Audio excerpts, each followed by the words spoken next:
Hey everybody, welcome to a special episode of Talking Scuba. I am Advanced Open Water Instructor Bob Shoemaker.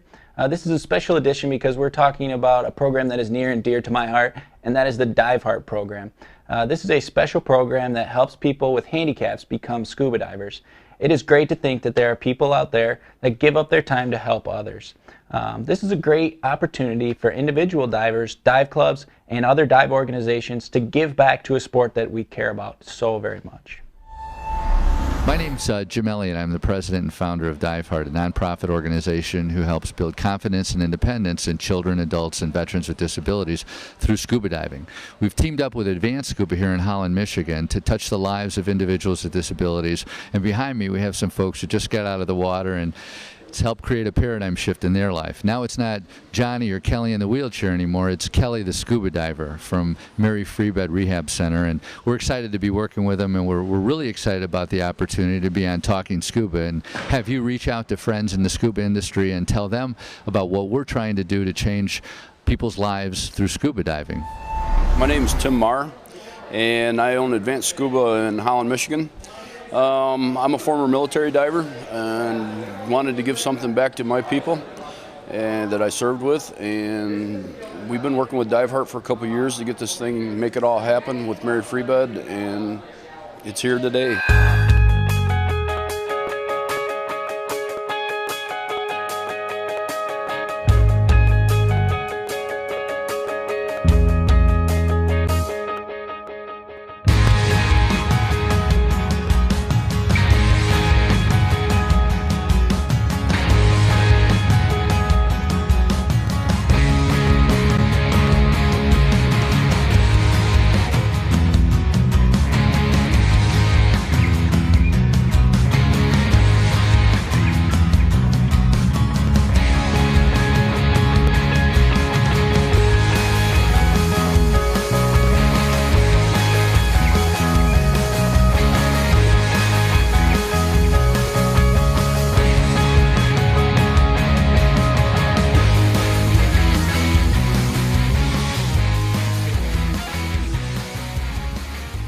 With the help from Jim, Tim, and the other volunteers, these students were able to experience scuba for the very first time. While in Chicago, I talked to a volunteer diver named Emily. She explained that many people with disabilities hear they can't do something. With the help from Diveheart, they get to hear that they can. This is an excerpt from an interview I did with Bob, who is an instructor for Diveheart. He explains a little bit about how the program works. Now you guys work with all sorts of different special needs, from physical to mental or anything like that as well, right? That's right. We do the whole range, from a complete quadriplegic who can't use arms and legs, just about any form of physical impairment that doesn't have a pressure-related injury related to it. That would preclude somebody from being in the program. And then cognitive levels of disability. We work with autistic people, we work with people with Down syndrome, and each one is unique, so it's hard to kind of quantify them into this is how we work with it. We treat them all individually, and we just kind of feel our way through the process when it comes to a cognitive disability. And now there's all sorts of different levels of certification as well, isn't that correct? What we do when we train, even though in the back of our heads we may know that they can't complete all the open water skills, we treat them as an open water diver at first. And depending on the skills that they can and can't do, we scale back the training and we focus on the areas that we know they can work on. And then when it comes time to certify them, it's a tiered certification level outside of open water. And there's 3 levels, 1, 2, 3, A, B, C, it depends on who the agency is. A level 1 diver is somebody who has a disability and they can perform buddy rescue skills and self-rescue skills, so that I, as a diver with a disability, can give you the same assistance that you would expect of me. Level 2 says I can perform self-rescue skills. I can clear my mask, I can recover my regulator if it gets kicked out, I can drop my weights if I feel I have to, but I can't provide assistance to you. So now I need 2 buddies with me. One buddy must be certified to work with somebody with a disability, the other one can be open water.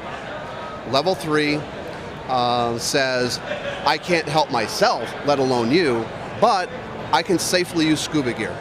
Now we put you in a team of 3, one of which must be certified in working with somebody with a disability. The other ones can be open water, but we'd prefer a stronger team like a rescue dive, or at least an advanced certification. And if at all possible, have a dive professional in the mix. But the program is actually to not have dive professionals in the mix, but you want to be as safe as you can. And when we get to a level 3, maybe you have some mobility, but what we prepare for is the simplest skill, equalizing. We have to reach in and we have to pinch your nose and you have to exhale to clear your ears. And if equalization works, fine, but let's say you can't equalize. Well, I'm a complete quad, all I can do is move my head. Okay, there's a problem. Now we have to stop and go through a mental checklist and click off, is it your ears? No, it's not my ears. Maybe my mask is off a little bit, we just need to adjust it. So we have to stop, figure it out, and fix it if we can. If not, we're back up. But it takes a team of at least 3 helping out the diver with a disability to make it all work safely. Our executive producer, Johnny B. Allen, interviewed one of the students, Kelly, after her first scuba dive.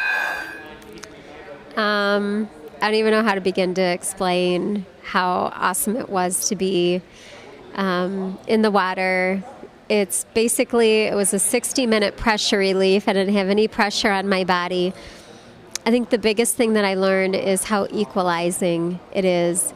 On land, I'm in a wheelchair, and in the water, I'm an equal to all of them, moving around. I didn't have flippers on my feet, but with my arms, I was able to move myself around, and it was just such a freeing experience. Yeah, we're already talking with the dive shop that we'll have them come to Mary Free Bed, and for the therapists, for all of us to take the class and get certified. So we're set for when the clinic is in October. I am going on a cruise a year from this November, and so I think this certification will definitely come in handy. But I know that they're talking about getting us out on a wreck in Lake Michigan. So we'll see what happens with that. There are many ways to get involved. Let's see what Jim and Tim have to say about joining the program. One of the ways that you can help people with disabilities is to go to diveheart.org and reach out to them and tell them about what we're doing, because 95% of the people with disabilities don't even realize that scuba diving is an option, and it's so powerful it can change their lives. Again, creating a paradigm shift in helping them focus on things they can do instead of things they can't do. This is our first phase for our buddy training to do for handicapped buddies. I'm going to be an instructor, which I'm doing right now, and we're going to start training buddies. In the fall, we're going to be doing a clinic with Mary Free Bed to do some handicapped divers in the pool. So anybody that wants to get involved in it, we'll be more than happy to help you out. Most of us get into diving thinking how great it would be to see those beautiful reefs or a pristine wreck. Once you get into the sport, all you want to do is share those amazing experiences. We now have the opportunity to share our sport with people who might not ordinarily get the chance to do so. I am excited to give back to a sport that has given me so much. I want to thank Jim at Diveheart and Tim at Advanced Scuba in Holland, as well as all the divers that participated in the event. I want you guys to remember to check us out on Facebook as well as Twitter. We look forward to hearing your comments on our website or via email at askus@talking-scuba.com. I want to thank you guys all for stopping by today. We will see you next week and to the next dive. Cheers.